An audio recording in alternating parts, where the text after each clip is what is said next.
안녕하세요. 사랑하는 나그네 교회 교회 여러분, 그리고 주의 말씀을 기쁨으로 같이 읽어가는 그리스도 안의 형제 자매된 교회 여러분, 오늘 우리는 마태복음 10장을 같이 읽어갑니다. 어제 읽은 9장에서 마지막에 나온 35절부터의 내용이 이런 말씀이 나오죠.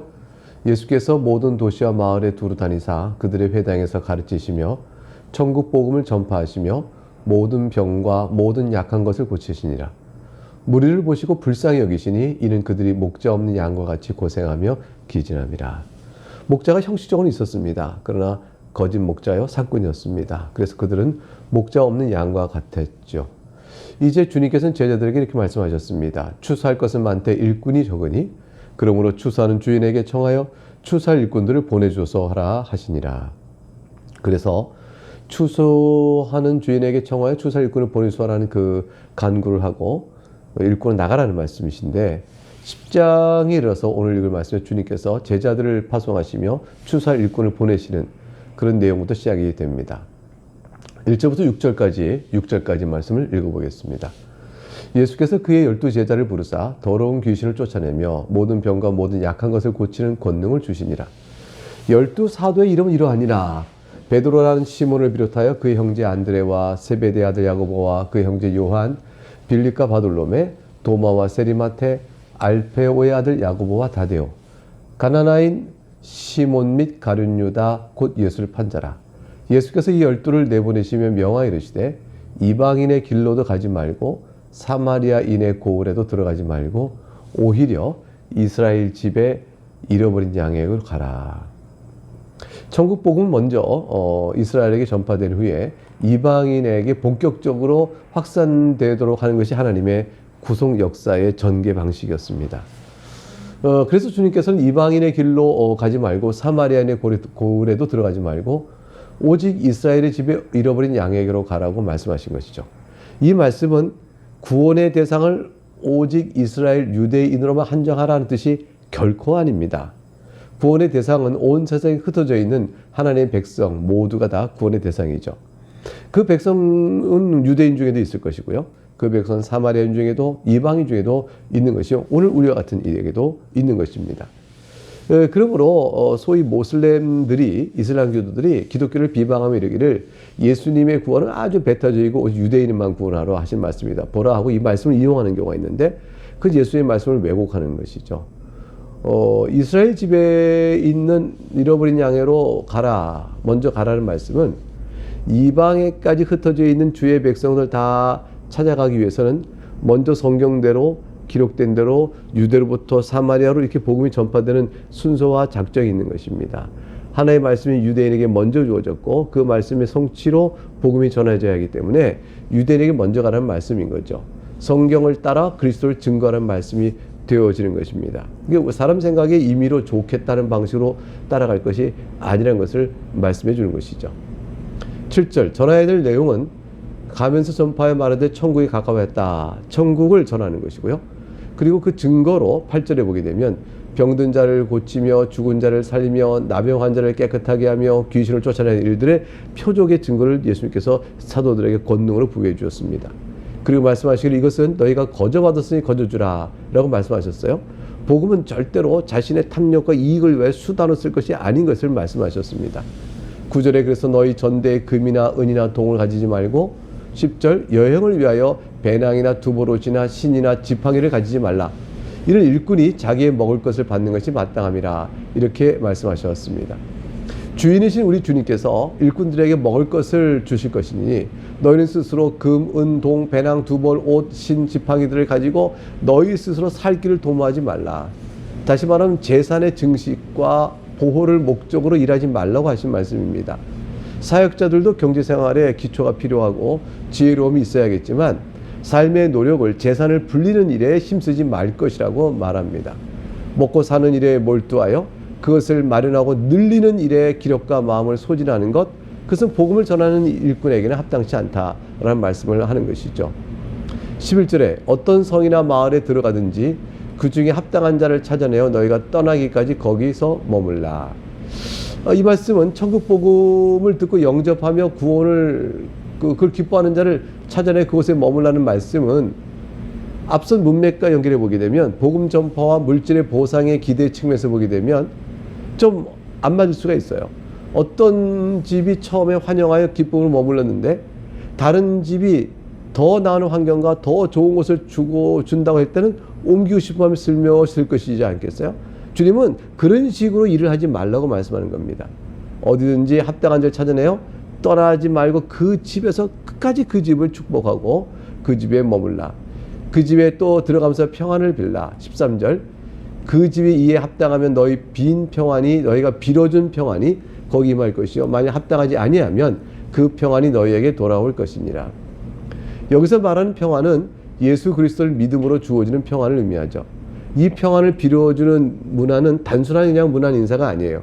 그리스도의 복음을 영접하며 그리스도와 그의 제자들을 그 집에 머물도록 한다는 것은 주님을 전적으로 의지하고 나가는 믿음의 자세를 말하는 것이죠. 그런 자에게 주께서 복음으로 인한 평안이 주어지게 될 것이라고 말씀하는 것입니다.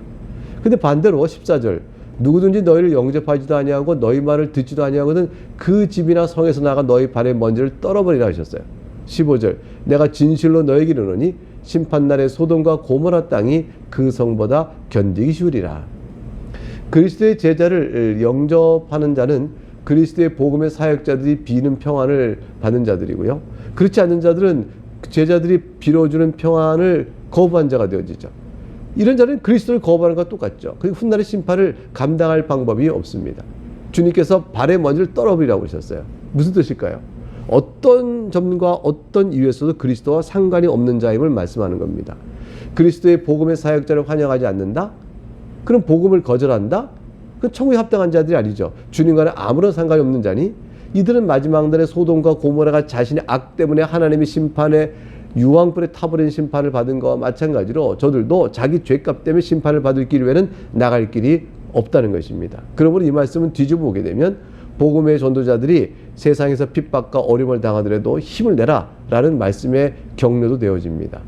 그래서 16절 이하에 보게 되면 이러한 상황을 염두에 두고 이렇게 말씀하셨어요. 보라 내가 너희를 보냄이 양을 이리 가운데로 보낸과 같도다. 그러므로 너희는 뱀같이 지혜롭고 비둘기같이 순결하라. 17절 사람들을 삼가라. 그들이 너희를 공회에 넘겨주겠고 그들의 회당에서 채찍질하리라.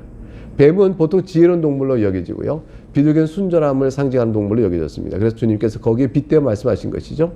제자들이 복음을 전하는 상황이 굉장히 열악하고 위험스러울 것을 말씀합니다.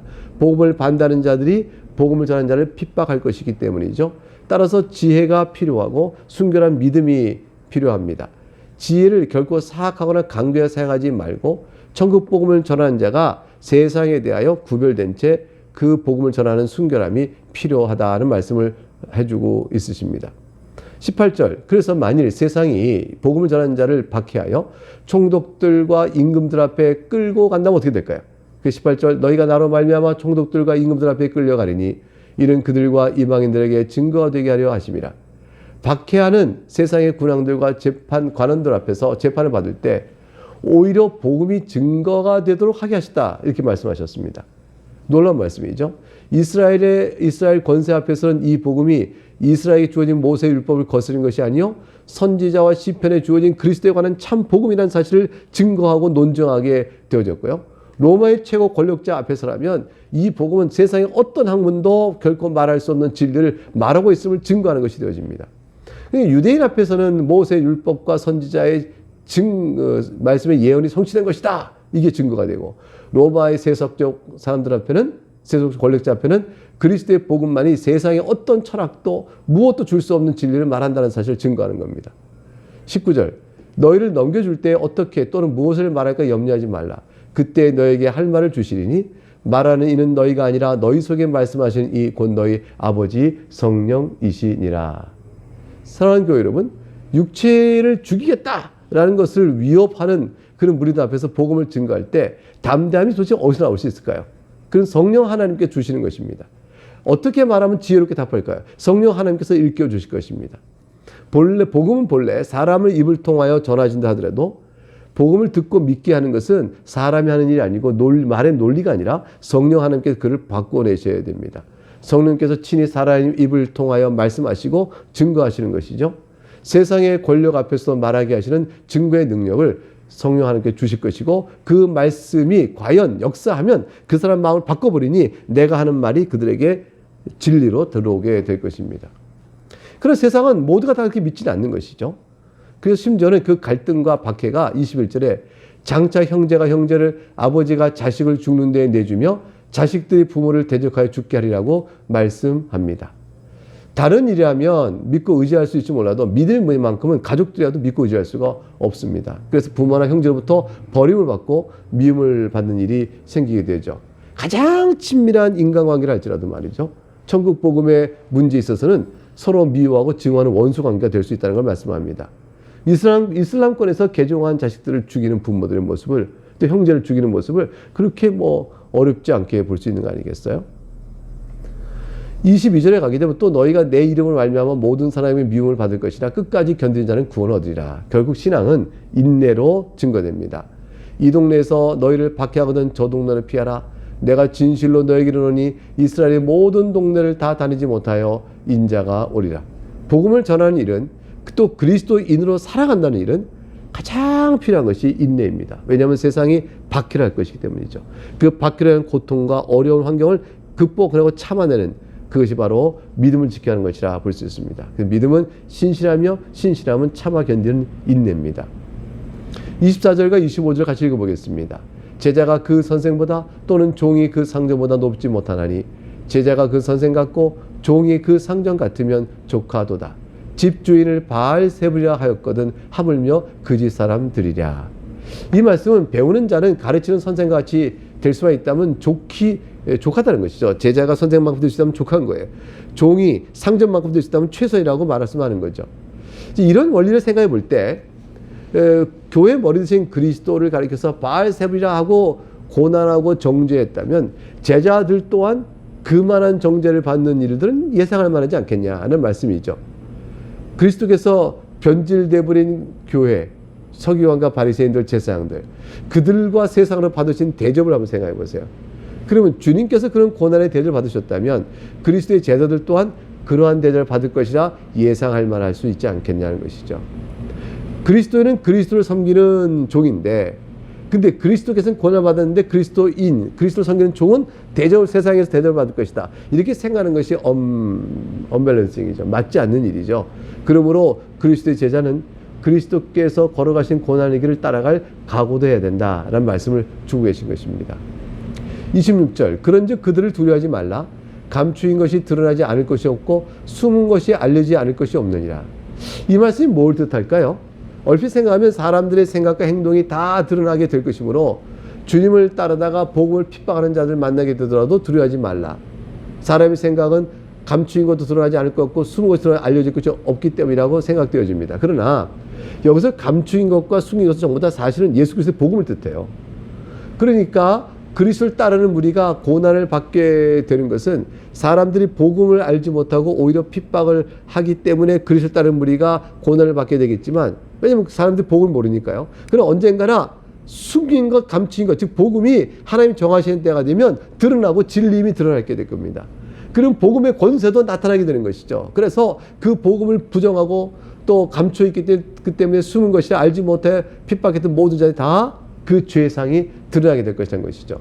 여러분, 우리가 믿는 복음이 지금은 세상 앞에 무력해 보이지만 그날이 되어지면 다 드러나 강력한 힘으로 역사하게 될 것입니다. 27절 내가 너희에게 어두운 데서 이르는 것을 광명한 데서 말하며 너희가 귓속말로 듣는 것을 집 위에서 전파하라. 어두운 데서 이르는 것과 귓속말로 듣는 것은 예수님의 제자들이 복음을 전할 때 말이죠. 아직 그 복음의 이해가 명료하지 않다는 것을 나타내 보이는 거예요. 귓속말로 듣는 말이 충분한 이해를 못 갖죠. 아 그래? 아 그렇다는 거야? 이렇게 아는 거 아니에요? 어두운 데 저는 이런 것도 조용한 데 살짝 어리니까 아 그래? 대충 그런 거야? 뭐라고 말했어? 그래서 다는 못 알아듣겠는데 대충 이런 말인 것 같아. 요건 분명해. 요 정도 아는 거 아니겠어요?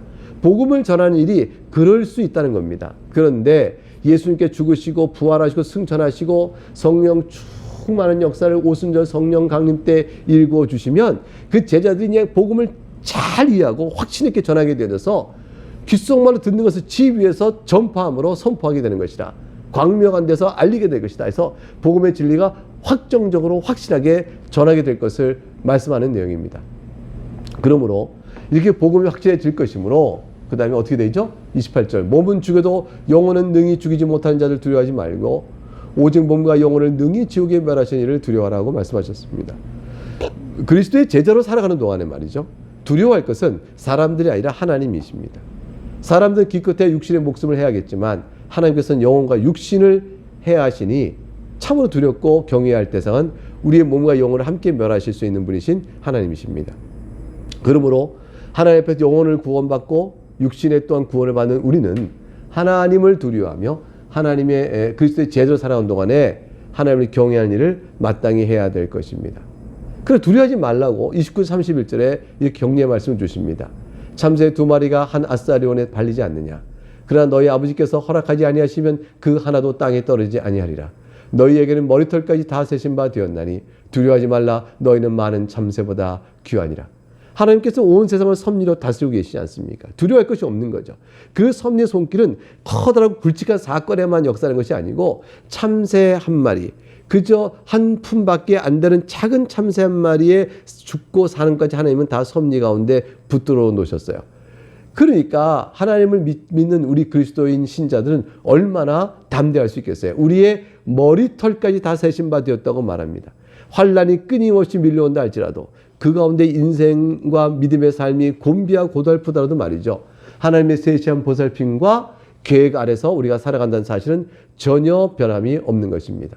32절과 33절 누구든지 사람 앞에서 나를 시인하면 나도 하늘에 계신 내 아버지 앞에서 그를 시인할 것이요 누구든지 사람 앞에서 나를 부인하면 나도 하늘에 계신 내 아버지 앞에서 그를 부인하리라. 사람 앞에서라는 말씀은 단순히 사람이 아니라 믿는 자를 핍박하는 세상 앞에서라는 말이에요. 내가 세상 앞에서 복음을 박해하는 세상 앞에서 주님을 시인하면 어렵잖아요. 복음 때문에 위협이 오는데 주님을 시인한다니 어렵잖아요. 그러나 그럼에도 불구하고 주님을 시인하면 하나님 계신 내 아버지 앞에서 그를 시인할 것이요 참된 신자다 말씀해 주실 것이란 말입니다. 근데 사람들 앞에서 위협에 굴곡하여 부인한다면 나 또한 부인하게 될 것이라고 말씀하시죠. 그러므로 예수님께서는 세상과 예수 그리스도의 천국, 예수 그리스도의 복음의 적대적 관계를 분명히 보여주고 계세요. 34절과 35절 말씀 이어볼까요? 내가 세상에 화평을 주러 온 줄로 생각하지 말라. 화평이 아니요 검을 주러 왔노라.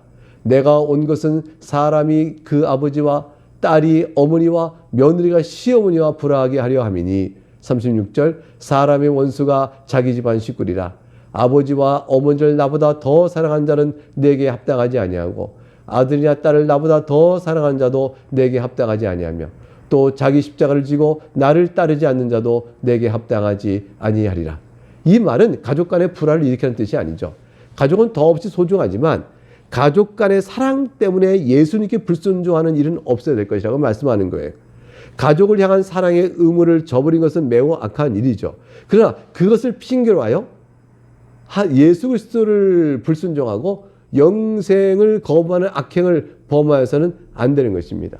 주님을 버릴 수가 없어서 믿음을 떠날 수가 없어서 어쩔 수 없이 부모에게 버림받거나 형제에게 외면당하는 일이 있다면 그냥 감사해라 라는 말씀이 되는 것입니다. 39절 자기 목숨 얻는 자는 잃을 것이요 나를 위하여 자기 목숨을 잃는 자는 얻으리라. 결국 이 세상에서 구할 것이 무엇이냐? 육체의 생명의 안정이냐? 안락이냐? 평안이냐? 그것이 아니고 영원한 생명이냐? 무엇을 구할 것인가를 분명히 말씀하시죠. 40절 너희를 영접하는 자를 나를 영접할 것이요 나를 영접한 자는 나를 보내시는 영접하는 것이라. 얼마나 놀라운 말씀이에요. 하나님을 영접하길 원하십니까? 그럼 예수 그리스도를 영접하십시오.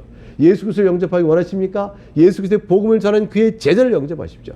그러면 거기에 천국 백성의 일치됨이 있기 때문에 여러분은 그리스도의 복음을 전하는 자를 영접하고 환영하며 그를 기쁘게 받아들이면 여러분 예수 그리스도를 받아들인 것입니다. 그러면 하나님을 영접하는 것이 되어집니다. 41절과 42절 말씀을 읽어보겠습니다. 끝부분이죠. 선지자 이름으로 선지자를 영접하는 자는 선지자의 상을 받을 것이요 의인의 이름으로 의인을 영접한 자는 의인의 상을 받을 것이요 또 누구든지 제자 이름으로 이 작은 자 중 하나에게 냉수 한 그릇이라도 주는 자는 내가 진실로 너에게 이르노니 그 사람이 결탄코 상을 잃지 아니하리라. 주님께서는 주님을 영접하는 자, 제자 이름으로 냉수 한 그릇 주는 자는 결탄코 상을 잃지 않을 것이라고 말씀하시므로 복음을 사랑하여 주 앞에 나오는 자를 품고 제자를 영접하면 그리스도 영접하는 것이라는 관계를 이렇게 확정해 주셨습니다. 상을 잃지 않는다는 그 상은 무엇을 말할까요? 금이나 은은 아닙니다. 그 영생의 면류관이요 의의 면류관이죠. 내세 주님에게서 의롭다 함을 받고 영원한 상태가 되어 주님과 함께 왕노태하며 주님께 훗날 우리가 주 앞에 헌신했던 모든 착한 일들을 들어서 잘했다, 착하고 충성한 종아 칭찬해 주시는 것, 그게 우리가 누릴 상이 될 것입니다. 사랑하는 교회 여러분, 이 상을 바라보며 우리가 또 주어진 인생길을, 믿음의 길을 잘 걸을 수 있기를 바랍니다. 주님의 이름으로 제자를 영접하면 주님을 영접하는 것이요, 주님을 영접하는 자가 하나님 나라, 하나님을 영접하니 주의 나라 백성으로 살아가는 것이겠죠. 마태복음 10장은 긴 얘기가 나왔습니다. 추수한 일꾼을 보내주는 일부터 시작해서 하나님 나라를 영접하는 것이, 그리스도를 영접하는 것이, 그리스도의 제자를 영접하고 그에게 물 한 그릇을 제자 이름으로 주는 것이라 말씀하셨던 내용 속에서 결국 복음 전하는 일의 환경과 그 의미를 우리에게 말해 주었습니다. 이 말씀을 마음에 새기고 또 우리도 주변의 복음의 증인으로 더 담대히 살아갈 수 있기를 바라겠습니다. 내일 다시 뵙겠습니다. 감사합니다.